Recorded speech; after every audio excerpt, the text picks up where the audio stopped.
guys, so I wrote a book and it's called Spaghetti Lenni. This is Lenni. It's a story about a cat that we rescued. I rescued her actually many years ago, and she's upstairs sleeping, otherwise she would have come to say hello. Okay, Spaghetti Lenni. This is the true rescue story of Lenni, sprinkled with a little extra pecorino romano. Lenni wasn't always a spaghetti lover. She was found with her kitten sisters hiding under a bush by a girl named Ini Capellini. They had sweet little orange faces, big green eyes, striped like little tigers and the size of a peach each. Surely she couldn't just leave them there. She tried to scoop up all three in her arms, but they were so wily and squiggly that they wiggled their way out. This is what they look like. That didn't stop Ini Capellini. She would come back with a basket to put them all in. Rescue mission underway, she shouted with excitement. But by the time she got there, they were all gone. Just as her heart sank, she noticed an orange head peeking out of a bush. The tiny kitty just sat there looking at her and meowing, blinking and saying, "Pick me up, silly girl." And so she did.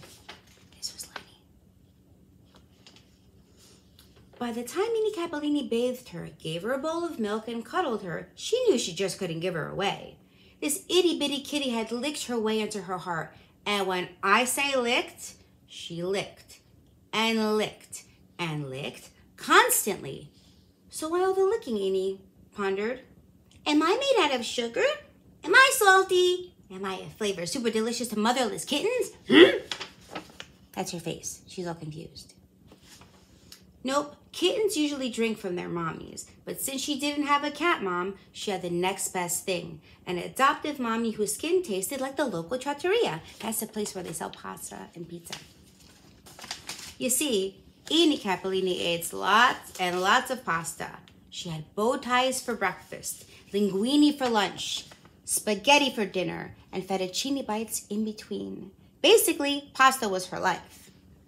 Ini Capellini's mama, Giulia, was also a pasta chef, conveniently, and encouraged her pasta-loving daughter to make macaroni art. This is Mama Giulia. In Ini Capellini's bedroom, her walls were covered with pasta sculptures. Let's see what she did. Ever see a leaning tower of pasta? Here you go. Or a Mona Ziti? When it was time to feed the kitten, Ini Capellini looked up in her cupboard and saw a sea of pasta staring right back at her and knew what to do. I could make a fine spaghetti with meatballs for my new friend, she thought. But wait, what would I call her?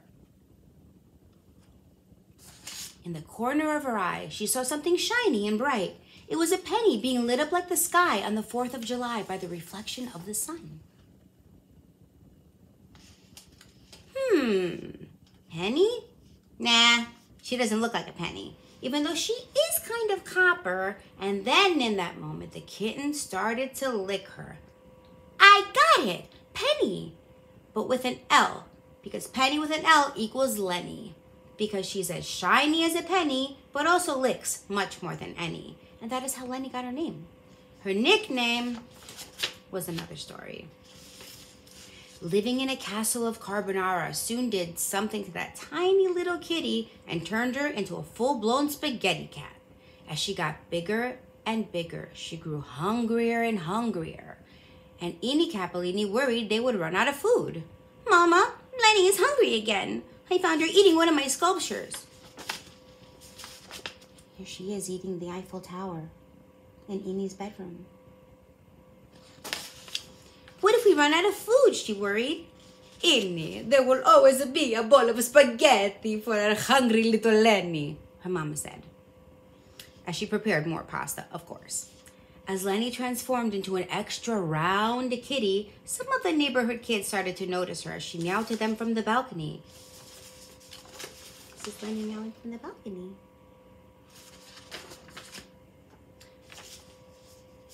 As Lenni, yes, we talked about that. She was one story up on top of a tiny ledge, balancing her portly little body, meowing at the tiny, curious humans, hoping they would fling a bow tie pasta from inside their pockets and straight into her mouth. Suddenly, a boy yelled up to her and said, "Well, my, how much are they feeding you up there?" What a meanie. Edie Capolini heard him and ran out to defend her kitty and said, "Lenni is perfect. You're just jealous because she gets to eat yummy spaghetti every day." "Then you should call her Spaghetti Lenni because it looks like she ate a giant bowl of it stuck in her belly." With a snarky grin, he said. Lenni turned around as if to say, "Me? How rude." Was this boy serious? Sure, she was rounder than the other cats on the street below, but they didn't live in a palace of pasta. Plus, she just loved napping on her double chin and using it as a headrest after a big meal. Each day, children would yell and point to Lenni and say, "Ha ha, it's Spaghetti Lenni," and laugh. Lenni was puzzled. What's wrong with a little spaghetti for breakfast and brunch and lunch and an afternoon snack and dinner, dessert, and a late night snack, she thought. Lenni liked being squishy because it reminded her that she would never be hungry again. As she realized that, she began to take the comments with pride. "I am Spaghetti Lenni, but I'm also large and in charge of my lasagna, bold, beautiful, and full of fusilli. And I'm as ferociously plump as the yummy tomatoes in my marinara sauce." It was from that day on, whenever the children came by and tried to make fun of her for being pudgy, Lenni arched her back with pride and took it all in happily, like a steaming bowl of delicious spaghetti. The end. I hope you guys like the story. Here she is one more time, eating her spaghetti. Bye, guys.